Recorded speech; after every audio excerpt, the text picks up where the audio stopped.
माघारीचा time काल 3 वाजता संपल्यामुळे तो विषय या ठिकाणी माझ्या दृष्टीने संपलेला आहे।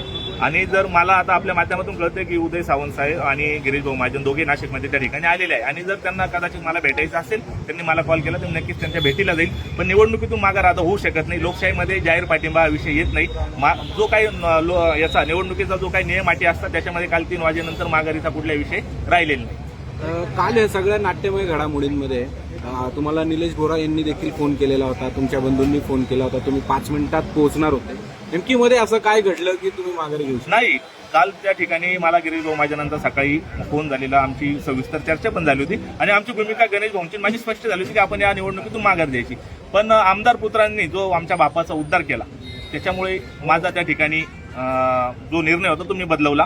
मला काल त्या ठिकाणी निलेश भाऊ बोरांचे असतील, नाना ज्ञानेश्वर गामणे असतील यांची त्या ठिकाणी 100% मला 2.5 वाजेनंतर खूप फोन झाले, पण मी माझ्या निर्णयावर ठाम राहिलो आणि मला मतदारांचा पण खूप आग्रह होता की भाऊ आपण या निवडणुकीमध्ये कंटेन करावं, पुढे जावं आणि निवडणूक आपण लढवावी। कुणाल दराडे म्हटलं की फॉरेन्सिक चार्ज दिला पाहिजे की जो बॉडी क्लिप ती माझी नाहीये।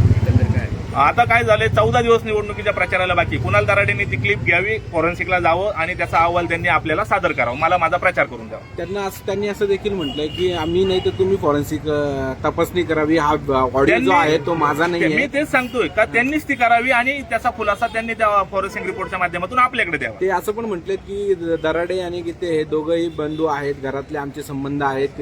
गोकुळ गीते आणि गणेश गीते हे दोघंही माझे भाऊ आहेत, त्यामुळे आमचा जो गैरसमज झालाय तो लवकरात लवकर दूर होईल। आपल्याकडे मराठीमध्ये एक पूर्वापार म्हण आलेली की 1 तीळ 7 जणांनी खाल्ला होता। जर तुमच्या घरामध्ये एक आमदारकी होती तर दुसऱ्या आमदारकीसाठी इतका अट्टहास का? 74 वर्षाच्या ज्येष्ठ उमेदवारासाठी माझ्यासारख्या 37 वर्षाच्या तरुणाला ते म्हणता का तू म्हातारा झालाय का, तुला परत संधी येणार नाही, की कुठली भाषा?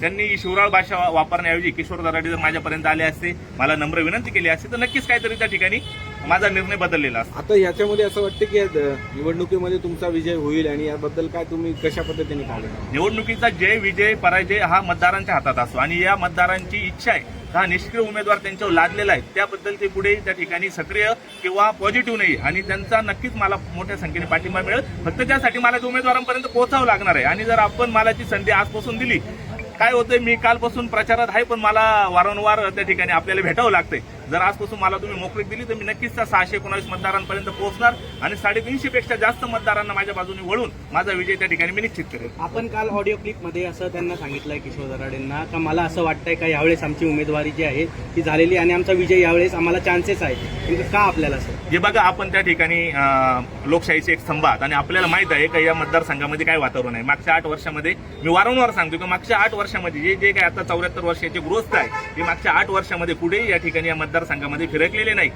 आणि या आमदारकीचा उपयोग त्यांनी फक्त व्यक्तिगत दराडे कुटुंबियाच्या फायद्यासाठी करून घेतलेला आहे। तसं मला या ठिकाणी पुढच्या 6 वर्षात जर या मतदारांनी आमदार म्हणून या मतदारसंघात जर काम करण्याची संधी दिली तर मी 24 तास रिचेबल राहील। मी फक्त काल मी तुमची माफी पण मागितली, फक्त मी काल 6 तास नॉट रिचेबल राहिलो, पण ते पुढील 6 वर्षासाठी रिचेबल राहण्यासाठी राहिलेलो आहे। Okay, thank you.